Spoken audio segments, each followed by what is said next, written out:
Hi all. நான் ரொம்ப நாளாக என்னோடய பேண்ட்ரி ஷெல்ஃபில் ஒரு சேஞ்ச் கொண்டு வரணும் அப்படின்னு நினச்சிட்டு இருந்தேன். நான் இந்த பருப்பெல்லாம் கொட்டி வைக்கிறதுக்கு வந்து இந்த உப்பு டப்பாவும் கோகோனட் ஆயில் டப்பாவும் தான் நான் வந்து ரீயூஸ் பண்ணிகிட்ருந்தேன். ஸோ மிச்சத்து கொஞ்சம் வந்து நான் கிளாஸ் கண்டெய்னர்ஸ் வச்சுருந்தேன். அதெல்லாம் வந்து வால்மார்ட்டில் வாங்கினது. பட் இன்னும் கொஞ்சம் டெக்கரேட்டிவ் டப்பாஸாக வாங்கணுன்னா கொஞ்சம் பட்ஜெட் கூட போகும். ஒரு 35 கண்டெய்னர்ஸ் மொத்தமாக மாற்றணும் அப்படிங்கிறப்ப $300 to $400 வரும் அப்படின்னு சொல்லிட்டு நான் வந்து ரொம்ப நாளாக என்ன மாதிரி டப்பா மாற்றலாம்னு நிறையா யோசித்து பார்த்து வச்சு அப்புறம் டீல்லாம் வருமானு பார்த்து ஃபைனலாக வால்மார்ட்டில் ஒரே மாதிரி டப்பா. ஏன்னா எனக்கு குவான்டிட்டியும் கூட பிடிக்கணும், அதே சேம் கொஞ்சம் டெக்கரேட்டிவாகவும் இருக்கணும் டப்பா அப்படின்னு நினச்சேன் நான். ஸோ வால்மார்ட்டில் பிளான் பண்ணி எல்லாம் ஆர்டர் பண்ணி வந்து பேக்கிங்லாமும் ரொம்ப சூப்பராக பண்ணி வந்திருந்தது.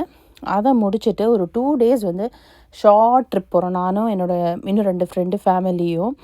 பேக் டு பேக் ஒர்க்கில் செம்ம டயர்டாக இருந்தது. ஒரு மசாஜ் போனால் நல்லாயிருக்கும்னு தோணுச்சு. அதனால் பக்கத்தில் இருக்கிற பார்லரில் போய் ராயல் மசாஜ் பண்ணிட்டு சூப்பராக ப்ளோ ட்ரை பண்ணிட்டு வந்தாச்சு.